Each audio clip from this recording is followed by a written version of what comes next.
Alrighty, welcome to the Monitor Live. We were planning to have mayoral candidate Othel Brand Jr., son of longtime Mayor Othel Brand, as our first interview at noon, but he declined to participate. But now we're joined by Mayor Jim Darling. How are you? Fine, Mitch. Thank you for having me here. Of course. You're finishing up your first term as mayor. Before that, you were city commissioner for 2 terms, and before that, longtime city attorney. What are you most proud of in your time as mayor? What have you gotten done? Proud of? Yeah. Yeah, some of the things aren't very exciting, but probably 2 is number 1. I think is from a standpoint of the citizens is 311. You know, I'd wanted to do that. Over the years, you kind of want to do things, but they don't listen to you as city attorney, and as a city commissioner, you're more centric on what's in your district as opposed to citywide issues sometimes. And so I thought 311 was really important. I thought it was a great way for the citizens to be engaged. You know, McAllen's not had a real good reputation for being engaged citizens. They kind of, you know, the voting records are down, numbers are down, those things. So this was a great way of having 140 eyes tell you what's going on in your city, and for you to actually reach out to them with an informational. So one of the reasons we didn't do it is because you have to perform. So when somebody tells you there's a pothole, you got to go out and fix that pothole. And I thought, I said, let's take the time to make sure we can do that in response, so it gets off on a good footing, and so it did. So it's a lot cheaper to fix a pothole that's big instead of this big. And so I think ultimately, even though it ratchets up your service responsibility, it saves money for the city because you're nipping things in the bud. Stitching time saves money. You don't remember that, Cosby? Does the city respond swiftly with? Sure. Yeah, and you get a message when they're going to come out there and those kind of things. Yeah, I think that they bought into it. You know, I think our city, especially public works people, enjoy that. It does. I think they realize the value of it. So absolutely. Okay. Yeah. Second thing. Yeah. Second thing wasn't very glamorous, but over the years, McAllen had always zoned property when they brought it into the city AO, and that's agricultural open space, and it's pretty well you can't do anything but farm on it. You even have to get a special use permit for a house. And so I thought it was doing a couple things. Number 1, it was slowing down development, because if you had a multifamily project, you had to buy the land, get it rezoned before you can start it. And so everybody around us was increasing in their populations, and 68% around there is all new housing is multifamily.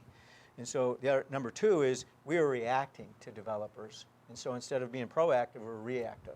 And so really the scope of development was defining our city, as opposed to us trying to be proactive and develop it in accordance with what we paid money for as comprehensive plans, and a lot of work in that aspect. So I couldn't get done as city commissioner, so when I got mayor, I said that was my priority. First priority was rezoning the 3,000 acres we had acquired over the years in annexations to what we wanted it to be according to our plan. And so it was a voluntary thing. Planning and zoning did a great job, fantastic job, took about a year. And we only had less than 2% say they didn't agree with it, the property owners. And if they didn't, we said, okay, we'll leave it AO, but you're going to run the risk of rezoning in the future. So I think that last year we had about $300 million plus go on the tax roll in new construction. I think the rezoning of the city had something to do with that, certainly. And so I think now when it comes in, we rezone it what we think it should be. And so we're planning and progressive as opposed to reactive in that. Right. What new ideas? It's not very glamorous. Yeah. Well. Yeah. What new ideas do you have if you win? Well, there's some projects we're working on. One of the things that we haven't finished yet is commercial traffic at the bridge, and making sure we develop our bridge systems that are efficient for the users. I always said, you know, they're the biggest customer, and trying to get CBP to understand commercial ports as a customer. We did something this last year. We raised tolls at the bridge, and I said we're going to keep half the toll of the raise for customer services related. And so making sure we have drinking fountains, restroom facilities, think you should have at a facility. But more importantly is meeting, I don't think NAFTA is going to be repealed.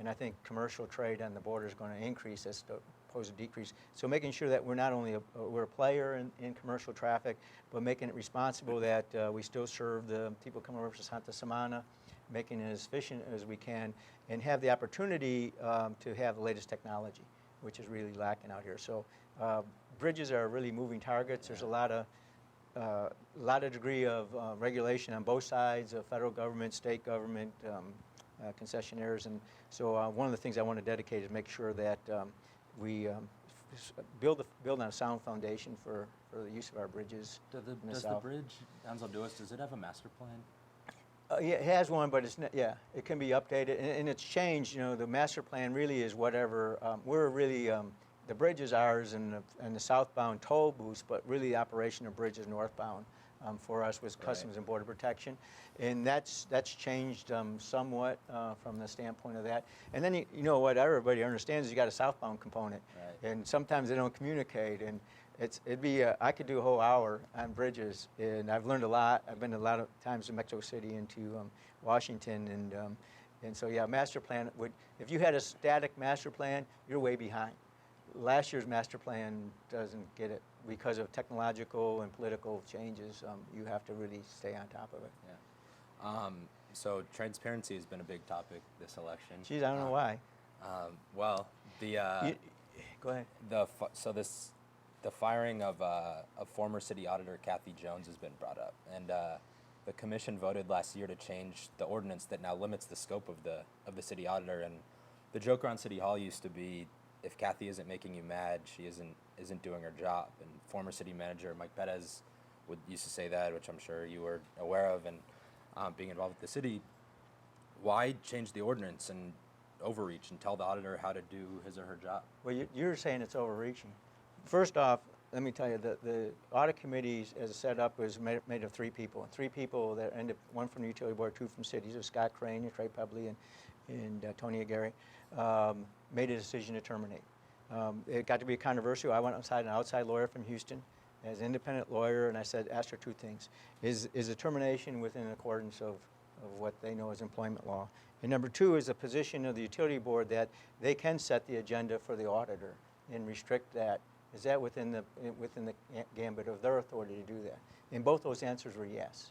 And you know what happened is, I don't get into litigation. Sometimes I wish it got tried too, so everything come out, and we don't have the time to do that. But you know, when the auditor goes in and has friends in the department and research or investigations relate to friendly relationships as opposed to what the auditor does, my understanding that's what they were opposed to, and said, you know, you just don't have authority to go any place you want, at any time you want, for any reason you want.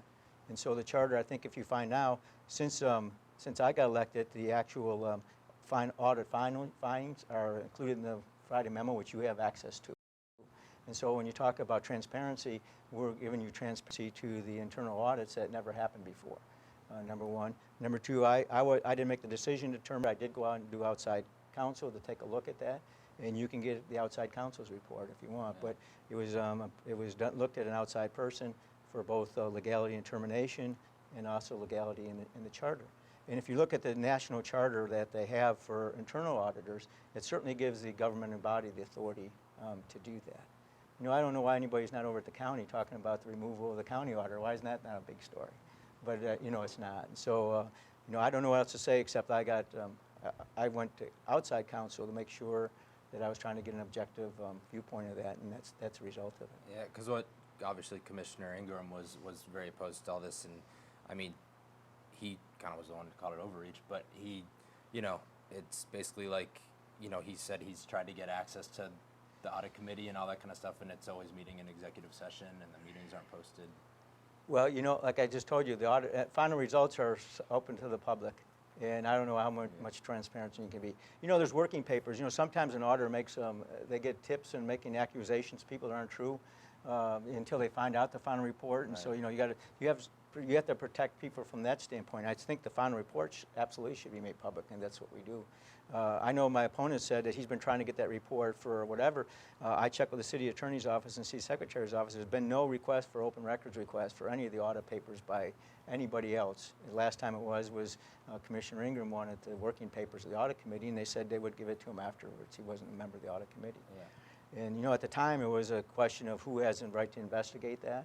And there's two people that have the right to make investigations in the city. One's the mayor, and the rest is the full city commission. And the full city commission didn't feel it was appropriate at the time to do that, and so that's why I hired outside counsel to take a look at it. And I mean, the current city auditor, Abraham Suarez, I mean, he's not even a certified public accountant. He does a good job. I mean, if you read him, right? No, I don't have a problem with that. He does a good job. He worked under Kathy. He learned under Kathy, so that's appropriate. I don't have a particular problem. You know, if you look at our outside auditors, which have the right under Right. their charter to look at everything, if Yeah. you look at the last 5 years that I know of, and not before, probably before, they said they've never had any management on getting any access to anything they do. Now, that's not reported, but that's the truth. And you could go back and read them. And we ask them every year, did management deny you any access? And they say no. And so, and those are the people that have the access. Yeah, Grant Thornton is the the outside auditor that the city uses, and Commissioner Ingram asked a woman from Grant Thornton if she could, I think about a year ago, if she could operate under the current ordinance, if she was in the auditing position, and she said she would not be able to. Because she's an outside auditor. There's Right. 2 positions, and if you go read their 2 charters, they're 2 distinct charters. So, I mean, I don't know what to tell you, except we're operating under the charter for the internal auditor and the outside auditor, and there's been no problem with the outside auditor. The inside auditor had to, you know, you have to interview the 3 people that were in charge of that audit to make that determination. I have confidence in them, and I had took an outside lawyer's advice on it, and that's what happened. Okay. Another big topic of transparency has been the 2015 holiday parade. You've talked about it, plenty about it. The city made a contract with Enrique Iglesias private, which was With his agent. with his agent, and the state allows for that to happen currently, but there's bills going on in the legislature right now that could potentially change that. But you know, not only was the contract private, but the city lost a ton of money, Sure. over 750,000 Absolutely. on that parade. Year before we lost 200,000, but we paid 230,000 in District Number 3, so we'd have been 2 out of 3 The making water money. district. Yeah. So, should the parade? There are a lot of headaches, obviously, with the parade. Should the parade even exist? Well, let me answer the first question about Enrique Iglesias. You know, when I made sure that we lost money, I made sure that we had an accounting, a public accounting of every cent that we lost in that parade. And I even went over it with the staff because I thought that they gave some credit to floats from the year before. I made them take that out. We did it at a public meeting in the workshop. I handed it out to the press, and he said, here's our loss. And actually, I thought it was going to be a press conference with staff to explain some of the reasons they lost money. Because the city commission was told we'd break even. And so we said, okay, we don't like the promotion business, but if we're going to break even, let's go for it. And there were a lot of other reasons why they lost money that's beyond even my knowledge, because I'm not a promoter and all that. But at any rate, I handed that to the press. And one person said, well, how much did you pay Enrique? And I said, I don't know, 400,000. I don't know if I don't remember or don't know, because I didn't know there was and I said, you have to ask the city attorney. He's got the contract. So the first time we found out there was a clause in the contract, it was that. It was then. So we said, Enrique's people said, can we disclose it? And they said, no, it's contract, and we're going to enforce that provision. So we went to the Attorney General, which we had to file, and he said, you don't have to release it, and contractually we couldn't. So I could have breached the contract and maybe been in a lawsuit, and we could have lost even more money on this parade to do that. So, you know, we listened to the people. Actually, we listened to ourselves and said, we're not going to be a promoter anymore. We can't take those kind of losses. Don't like that at all. It's, you know, and this year we made money, and we said we're not going to do promotion of a big act. If there was, there's going to be an outside promoter taking the risk. And so this year we made a little money. But the bottom line is, when I go down that parade route and take a look at those kids' faces, I think it's worth it. As long as we break even or close to breaking even, I think it's worth it. It's a lot of work. We had 250,000 people. The economic impact of the McAllen's in the millions for what we spend. But and that's great. And it does good for hotels and all those kind of things. Yeah. But to me, it's for the citizens. And we had, I can't remember the statistics, but of the 250,000, a good portion of that is our citizens. And like I said, I always remember the Macy's Day Parade. I loved to go and see it when I was a kid, but I couldn't afford to. And so we tried to bring that to our kids. And I think it's a signature event. And you know, we'll continue to do it until it doesn't make sense to do it. Right. So yesterday we had a live stream with the District 2 candidates, and Commissioner Pebley and his opponent J.J. Zamora both mentioned meat and potatoes issues, kind of like safety, and you've talked about McAllen safety during this campaign, and earlier this year, you know, the tragedy happened when police say a man murdered his wife and his stepdaughter, and these kind of things don't often happen in McAllen, but obviously, I don't think anyone wants them to happen ever. So what can you do to help prevent these types of horrible things from happening? You know, it's for the family. I'll give you a great example of you know, the statistics went up and all those kind of things. sexual assault went from whatever it was to 40. It was almost a double increase. But they have new ways of reporting now that you have to do that. And here's an interesting statistic. Since you mentioned a man killed his family and everything, out of the 40 rapes we had in McAllen, 26 were among family members. That is, there's no such ever thing as any kind of a good rape, but can you imagine a family member? It's terrible. It's all the things plus 10 times worse. 13 of them were acquaintances. The same thing is terrible thing. So we had one unacquainted rape in the city, which doesn't mean you can't be safe or safer. The statistics are funny. And, statistics don't always tell the picture of that. And so, as far as preventing it, we just had a new academy. We have more than 2 per officers per 1,000 people. That's probably the highest in the state, I would say. And so our budget, our general fund budget, our property taxes, 100% of our property tax go to pay for police and fire. And we have more officers per capita. We make sure they have equipment that they need to do their job. And the rest is, some of it's, when I had at the state of the city, it's at your city too.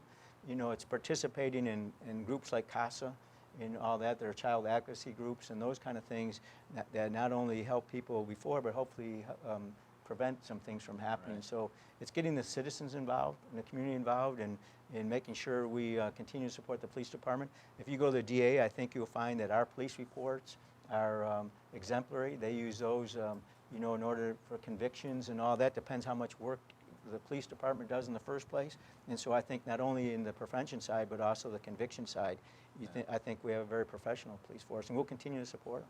Yeah, you're pleased with it? Do you think that there needs to be more officers or more with PD? Yeah, one of the problems is it all depends on the time. We're a city of 140,000, but sometimes we're 225,000, depending on what night it is or what day and those kind of things. And so our officers answer a call about every 3.5 minutes.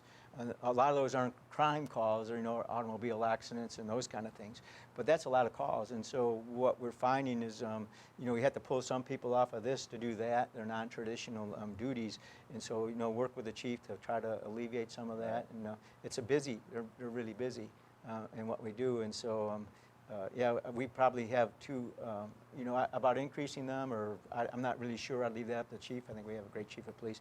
But, addressing those particular issues and putting manpower, police power where it needs to be at the right place. Have you ever been arrested? Have I been arrested? No. Not that Ever? much. I don't think so.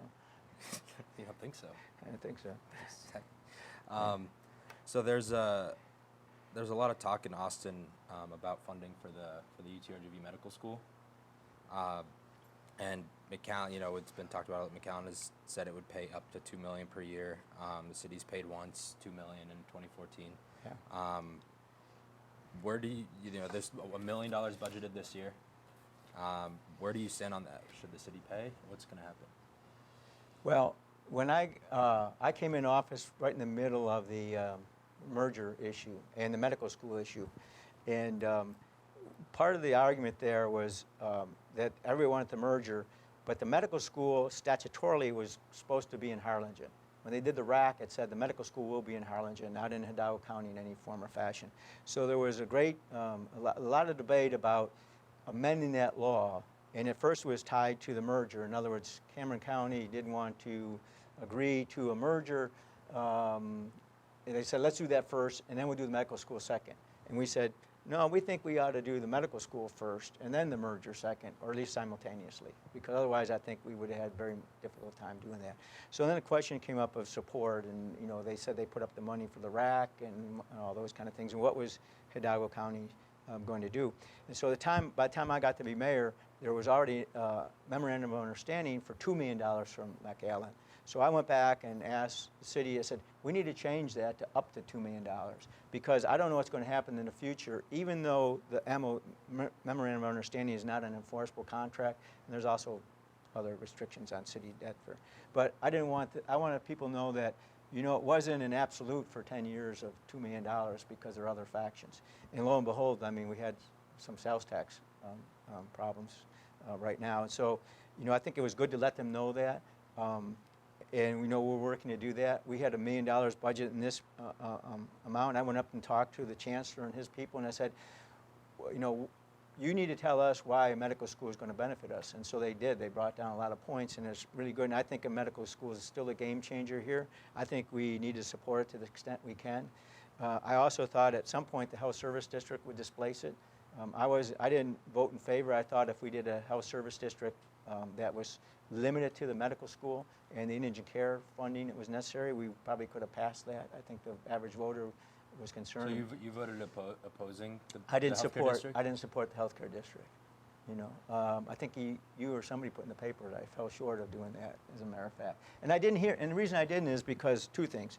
I thought that the county could actually have supported with the intergovernmental transfer process right now with CMS, that they could have supported indigent care and the medical school out of the existing budget they had for indigent care because of the multiplier effect, number one. So I wasn't in favor because I thought there was a solution that was easier. The second thing is, you know, the hospital put in their uncompensated care. I'm going to tell you, you know, because CMS, under the rules of the federal government, hospitals have their door open to anybody that shows up. That's called them TALA law. And so they have to serve anybody that shows up at any time on their campus. Doesn't even have to be in the emergency room. And so there's what they call uncompensated care related to that, as you can imagine, especially on the border, with the state not participating in increased Medicaid and those kind of things. And because they have that burden, they do have uncompensated care. But to me, that should be between them and the federal government and not the taxpayers of our area, because the federal government's causing a lot of the uncompensated care obligations of the hospitals, and they ought to work with them to do that. And the reason I went on a panel one time is explain other large cities don't have that problem because they have a city-supported hospital, a city-owned hospital, and so every dollar generated in that hospital is what? Tax dollars in the federal government side. So they send all that money up to the federal government and get it all coming back in a multiplier. And we don't have that. And so we're disadvantaged from large metropolitan areas. I'm not saying build a public hospital. Cities all got out of the hospital business for a reason. We didn't want our taxpayers paying uncompensated care. And that's why McAllen got out of it in the first place. It would be too much of a tax burden. And so you apply that to what's happening now. Well, you know, the federal government's causing it, so the federal government ought to come up with a solution for that. If they're going to make, you know, your business, you don't give out free papers, you know. And if you did, and if 30% of your business was giving out free papers, you'd have a problem. Right. And that's what's facing these hospitals now. But I think that's a federal government obligation, not a local taxpayer obligation. And I also think that with the indigent care monies and all that, if the county really stuck to that, we could probably, with a new medical school, open more clinics, resident clinics, right, which would benefit everybody. So I think the support of the medical school is crucial. But I also think the medical school benefits everybody, including Cameron County. I've been over and talked to the judge and some of the leadership in Cameron County and said, you know, would you guys even consider it? That's the extent of the conversation. And we haven't gone that far. And hopefully maybe if we can afford to take that $1 million and say, could you match it? And go up to the legislature and say, we really support the medical school here. Because I do think the opportunity for the medical school is very, very important. Yeah, so there's $1 million budgeted this year for them. Yeah. Is the city going to? Well, you know, right now we're under budget. We'll be under budget by $3 million in sales tax collection. So, you know, if you add that, if we keep going the way we've gone, and we'll have to see the Santa Semana numbers. By the way, the bridge was up over last year during Santa Semana, so that's encouraging. But you know, we're down 3, and so we'll have a mid-meeting on the budget and see where we are, and take it from there. Yeah. Speaking of the budget and those kind of things, so the McAllen EDC, the Economic Development Corporation, has essentially functioned the same way since its inception 30 years ago. And they were basically tasked with building a relationship with Mexico, or building a better relationship, diversifying the economy, the local economy, and bringing manufacturing to the region. And it still operates this way. Should it operate differently? I asked them to have a EDC to have a meeting. You know, we fund that about $1.3 million a year on that side, and plus we fund some when they come up with projects. You know, sales tax is interesting. I can explain sales tax a little bit to you.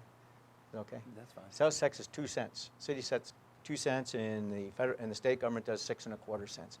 That 2 cents is divided 3 ways. 1 cent is a tradition where everybody has. It goes to your general fund. Pays for about 40%, 45% of our general fund, like property tax pays 40, 45%. And that's there. The other cent is divided 2 ways. It's 1/2 cent for economic development. And that's about $15 million a year, más o menos there. So you learn Spanish. $15 million for that. And that's economic development. And that's what we spend with the EDC and all the programs that we do, 380 agreements, what they're called, and some of the store at the mall transaction. And then the other half cent, and I call that the economic engine half cent. That's what drives sales tax. And by the way, McAllenites pay less than 50% of the sales tax. Estimate's about 48% comes from McAllen. The other half cent's the most important part. That goes to offset your property taxes. So when people say you're wasting I'm quit paying my taxes on these projects and all that, no, that's the economic engine money that's coming in. It really reduces your ad valorem tax, your property tax, because it pays for that. So if you look at our tax bills, like 47 cents, a little bit more than that, less than that, almost a third of that is paid for by sales tax. If you look on your tax bill, it'll tell you how much your property tax was reduced by sales tax. And so that's a very unique thing. But the economic development portion, that's what we use with MEDC. And so we do it now with retail, which we didn't do too much with retail, and also we do it in industrial. Right. So I said we need to have a look at what's happening because I've been to Japan with them and Korea, and everybody knows it's pretty well. Everybody knows the area. Maquiladora is no secret to everybody in Japan and Korea and certainly on the United States side. And so, do we keep doing the same thing? One of the reasons came up, we offered over the last 5 years, there were $5 million in incentives authorized, and we only did 500,000. So that's like a 10%. So that means we were landing 10%, if you will. Yeah. Success rate. And so we had a meeting, and the consensus was to kind of maintain the status quo. And so that's what we did. I did tell him this. I said, when we land a company, I'll go out to the grand opening, and it'll be 100 people, and I say, well, how many people live in McAllen? And maybe 10 out of the 100 were doing it.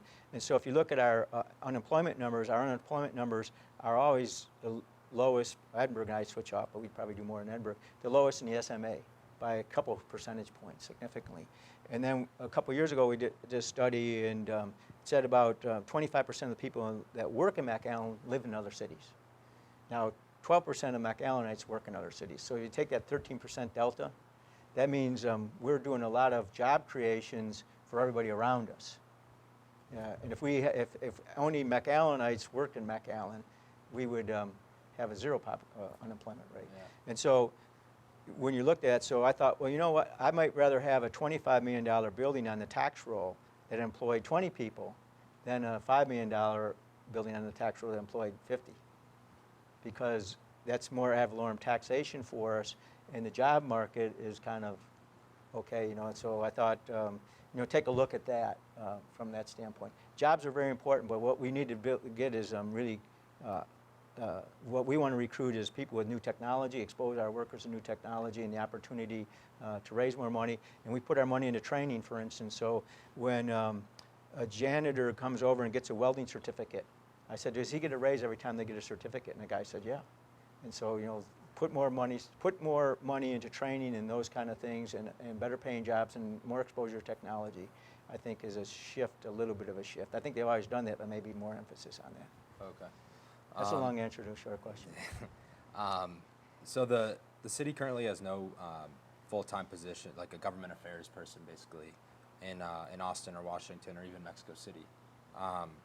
I know cities tend to hire lobbyists, during legislatures and stuff like that. Do you think it's necessary to have someone in Austin or D.C. or Mexico? I think in Washington, I think on bridge issues, absolutely. It's you can't go up there twice a year and meet with them and expect anything to get done. Right. You really can't. You have to build a relationship or have a person with relationships. And so I think if we're going to move forward on the bridge, we need to have that, because our competitors certainly do. Yeah. And we're competing.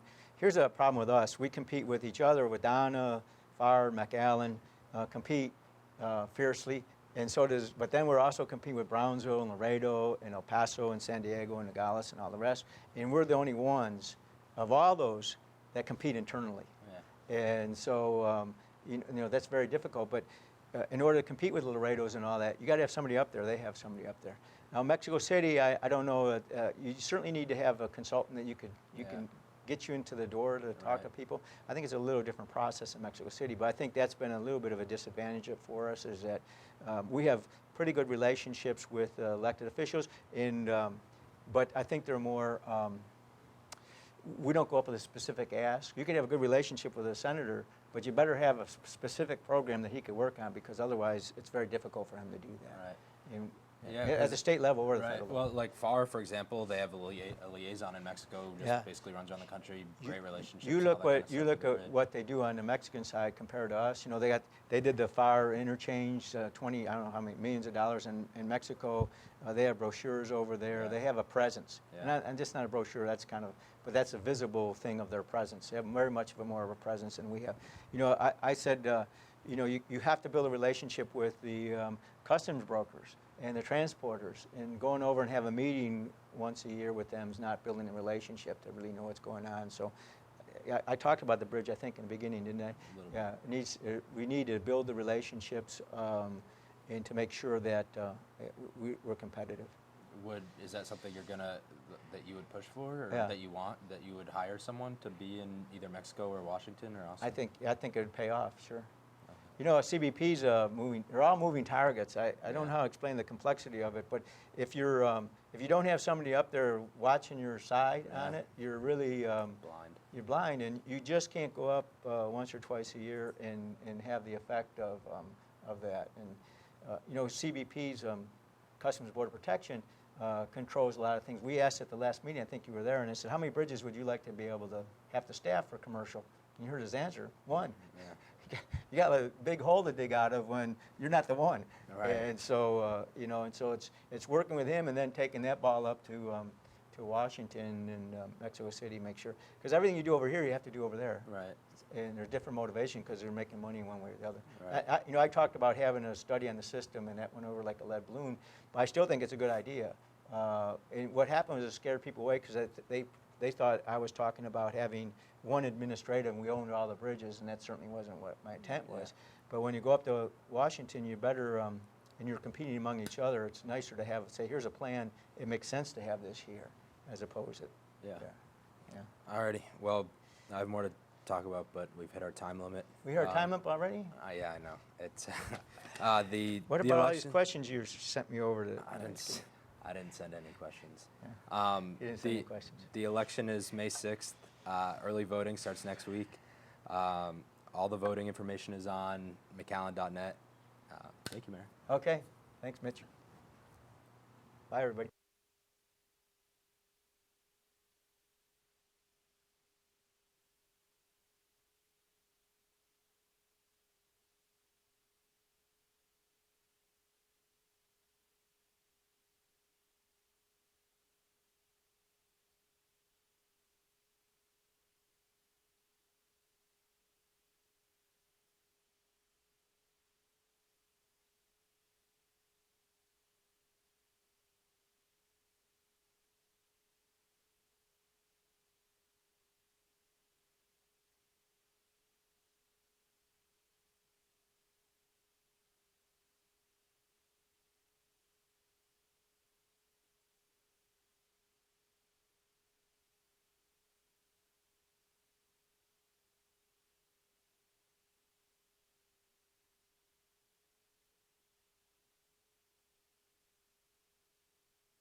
All right, welcome back to the Monitor Live.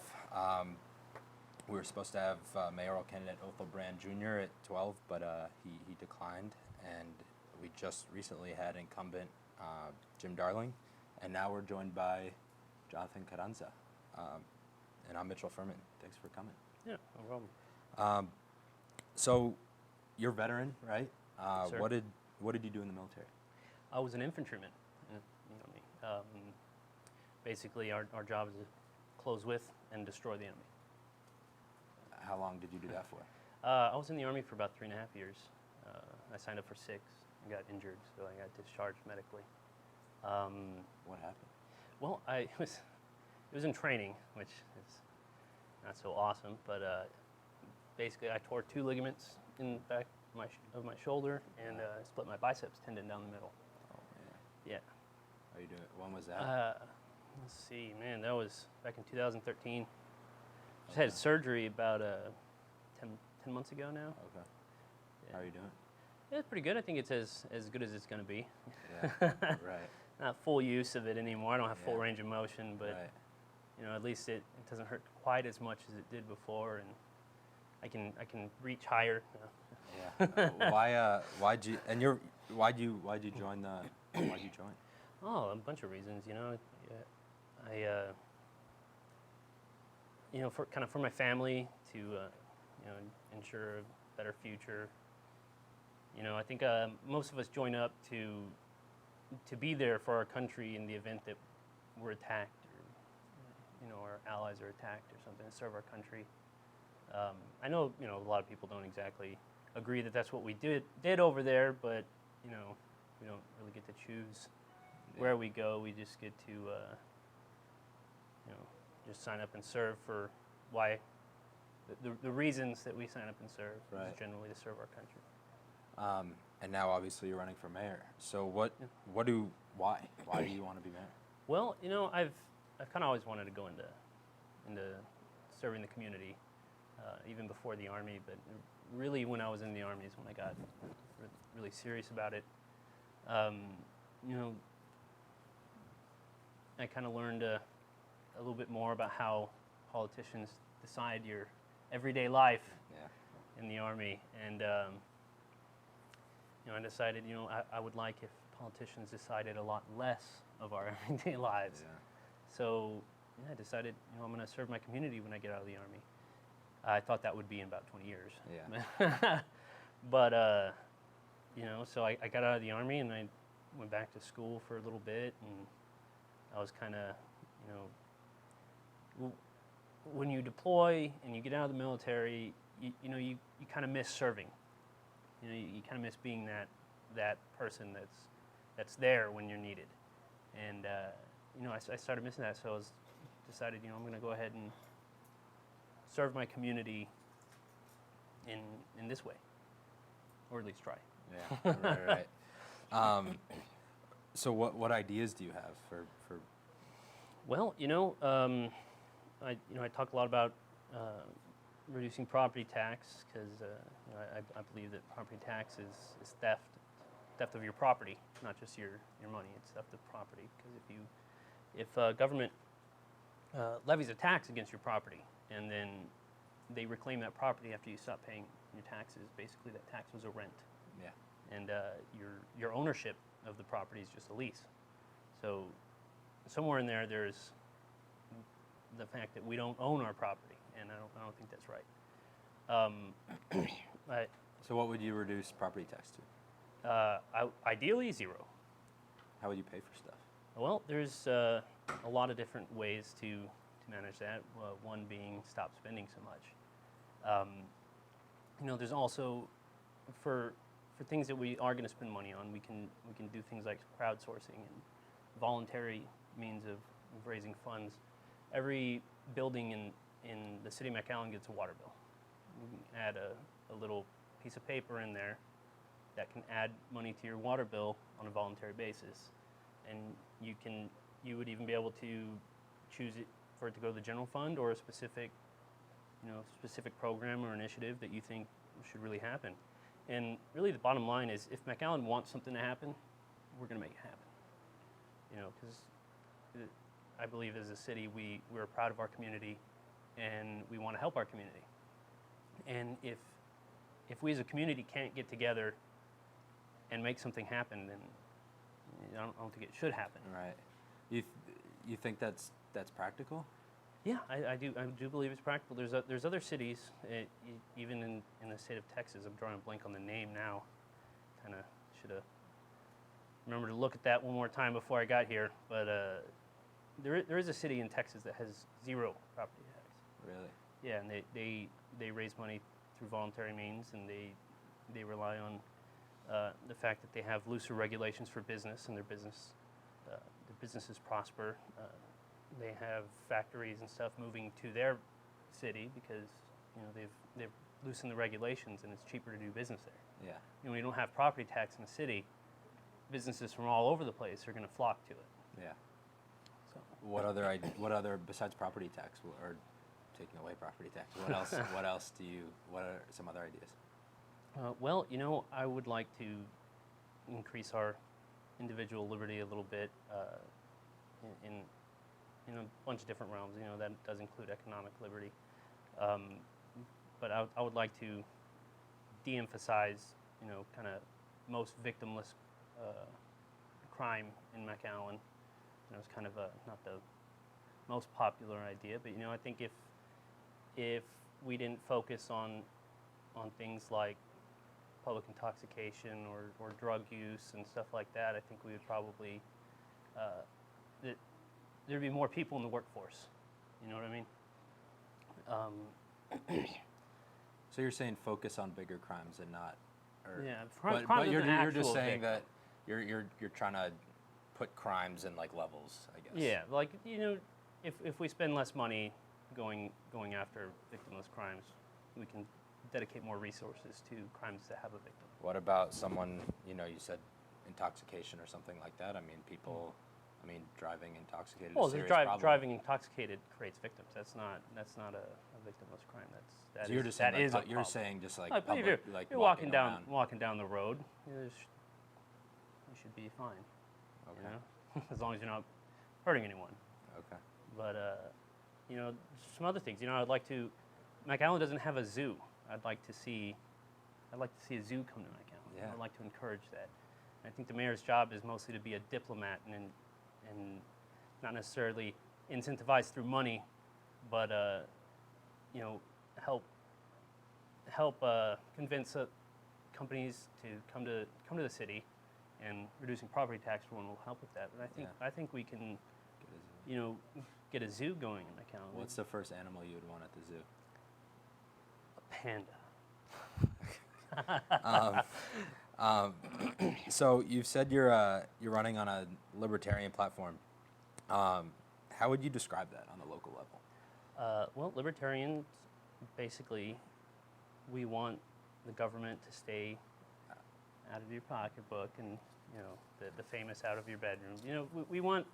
We don't want the government to tell you how to spend your money and tell you what not to do as long as you're not hurting people. Okay. Basically. So as mayor, you would be less of a mayor? Yeah, ideally. That's kind of accurate, yeah. Okay. I think doing less would be better. You think the way that it's currently structured, the mayor does too much? I think the city as a whole Does too much. Does too much. Yeah, we spend too much, we tax too much, we regulate too much, and that drives away businesses. You have small businesses going to places like Farr and Mission and Edinburgh because it's easier to do business there. Why? It's less expensive to change things. Like, say you want to hook up to a sewer, it's less expensive to do that in Farr than it is in McAllen. We have a fee for every single sewer cap, every single gas outlet. There's really no reason we should have that. Yeah. Do you think business is doing poorly in McAllen right now? Well, I wouldn't say it's doing poorly, but it could be doing a whole lot better, I think. If yeah. the government got out of the way, we could be doing a whole lot better. What do you think the city spends too much on? Oh, I mean, for one, those parades. You would eliminate the parade? I would like to have a parade. I would like for our city to have a parade, but I don't think our taxpayers should pay for it. So how would you pay? How would that happen? Excuse me.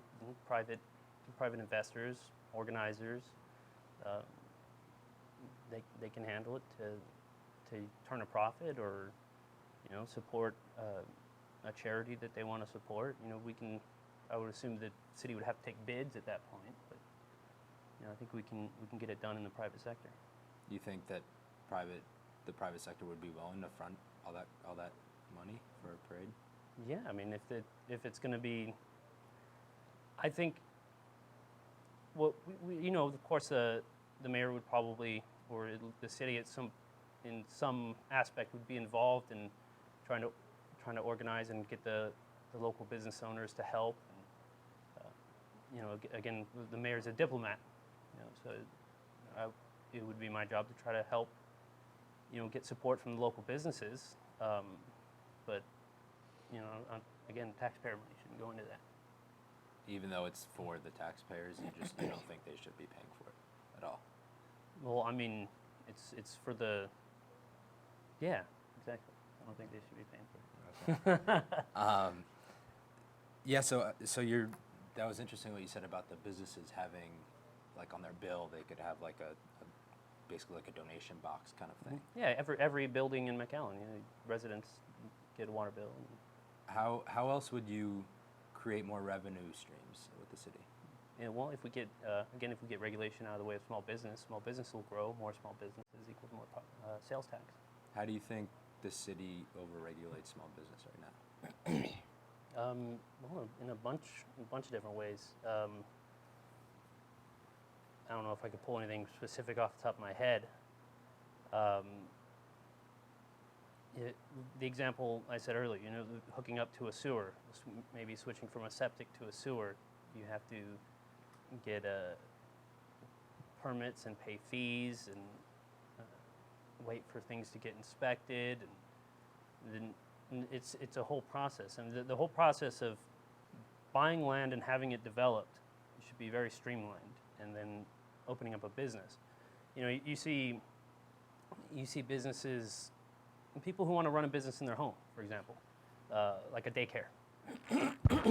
You see these zoning signs that are up for months and months to allow them to open a business. I think if you own property, you should be able to open a business in that property. Yeah. And if your business creates a hazard, well, obviously you're responsible for the hazard. But that's kind of how doing business works. Right. If your business is hazardous, then you're responsible for it. I don't think people should have to wait for so long to get a small piece of property rezoned so that they can open their business and follow their dreams. It's the American dream. You buy a piece of land, put a business on it that you want, you love doing whatever it is that you're doing. Say it's just a convenience store. You want to open up a convenience store on a corner lot.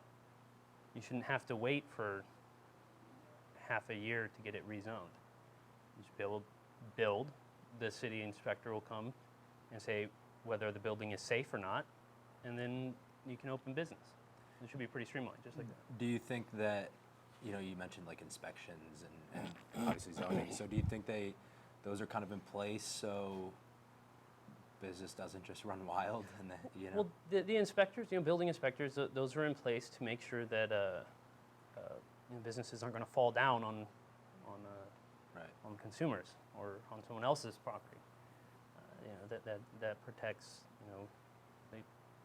The government's three functions are protect your right to life, liberty, and property. And protecting your right to life and property is part of what the inspector does, and make sure that the building that is being built in the town is not going to fall down on you. Yeah. And that's important. Right.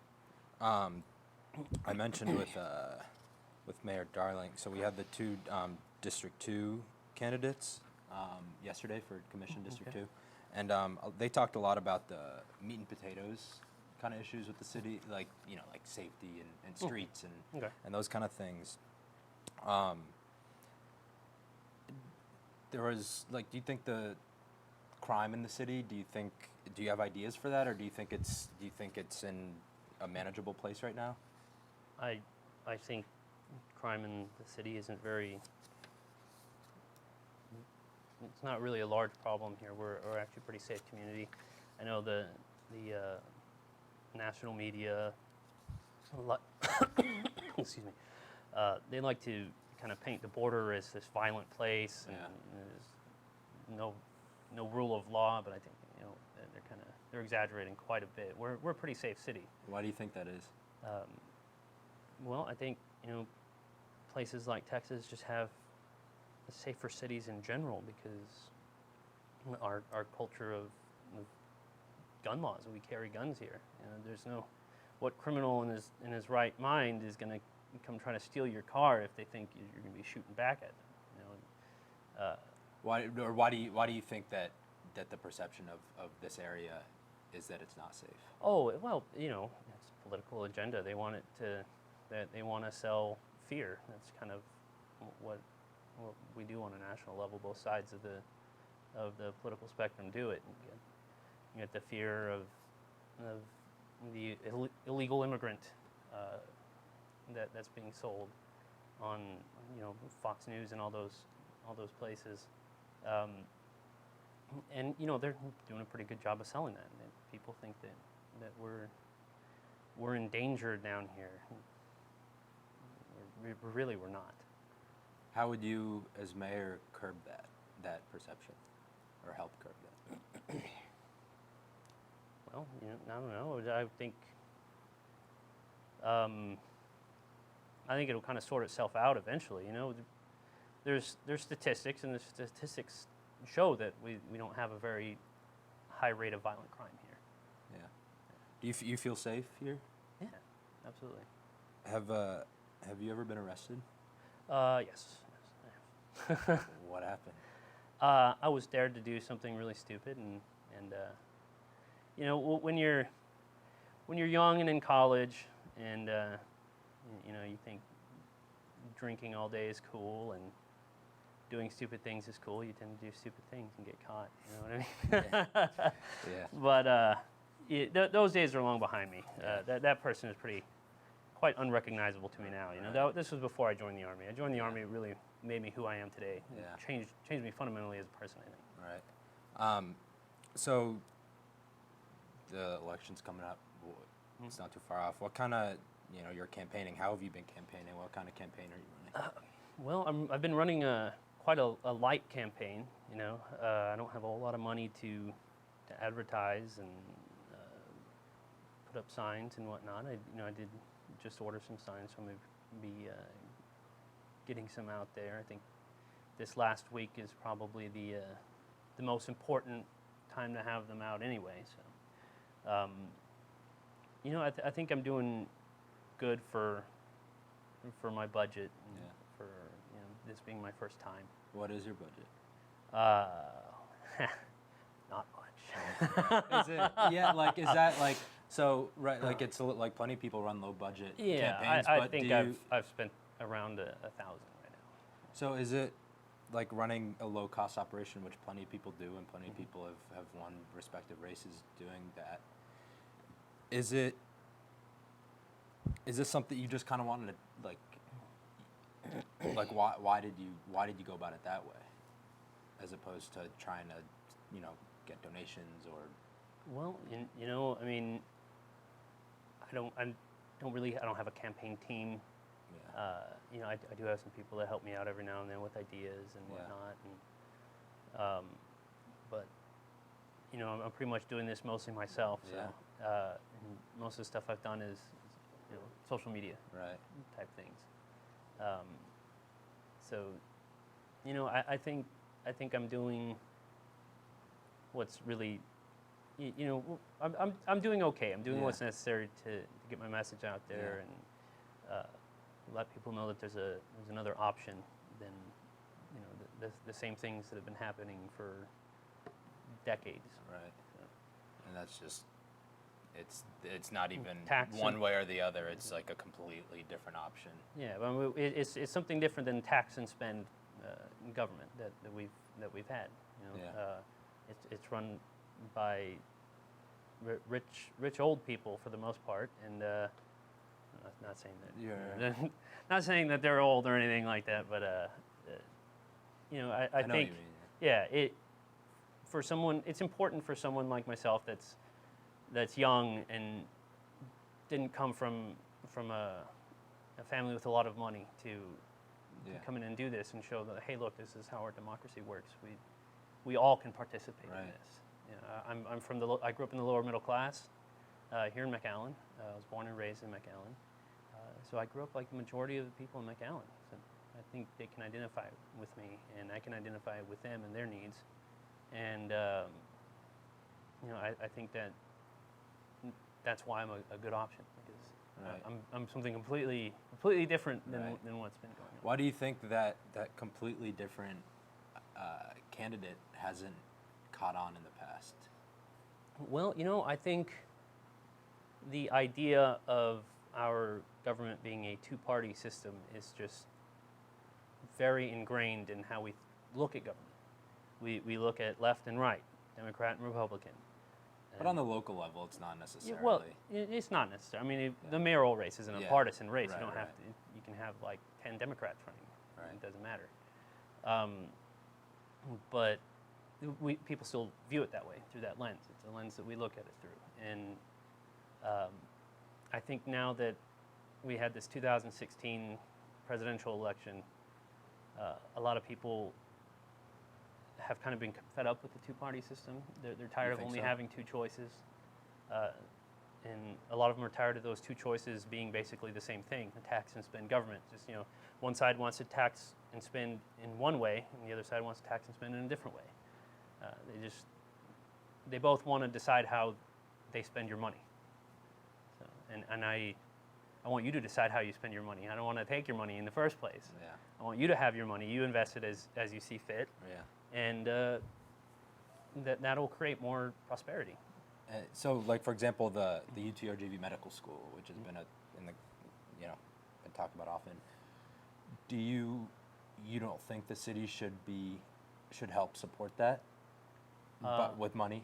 You know, if we could put that on an initiative and a program that goes in that little crowdsourcing paperwork, and if the people of the city of McAllen want to fund that, then they will. But they'll decide it. They'll get to choose that. And so I think that's one of the best forms of democracy. You're literally voting with your money, the money that you see how you want to spend your money. Yeah. You know, so I think that's funding things voluntarily is very important. Yeah. Do you think there should be more, like, for big things like that? Should there just be more elections, or you just think like literally on your bills you should just like fill out? Well, you know, we do have sales tax, and if we have an extra amount of sales tax, it wouldn't be. I don't think it would be too bad of a thing to put it up for a ballot, put it on the ballot, put it up for a vote, see how people want to spend the extra money. Put what on the ballot? Just something like UTR funding the hospital or something like that. But, Okay. What was your position on Proposition 1, the creation of a healthcare district? Against it. Why? Well, it will raise property tax by a lot, so I was definitely against that. I don't believe in property tax. If you want to fund something with your property tax, you don't have my vote. You know, when an entity like a healthcare district, when they hold an election or a bond election to request funding from property tax, what they're doing is they're asking the government to take money from people who are unwilling to give it, to pay for something that they're not willing to pay for. And if anyone else did that, it would be theft. It's organized theft. So taxing is organized theft, is it? Yeah, taxing in that way, using property tax like that, and having a property tax is theft, but using it in that way is organizing the theft. Okay. All right, well, we're just about out of time. Okay. Thank you for coming. The election is May 6th, early voting. Early voting begins next week. All the McAllen voting information is on McAllen.net. Thanks, Sean. Thank you. Thank you for having me. Yeah, sure thing.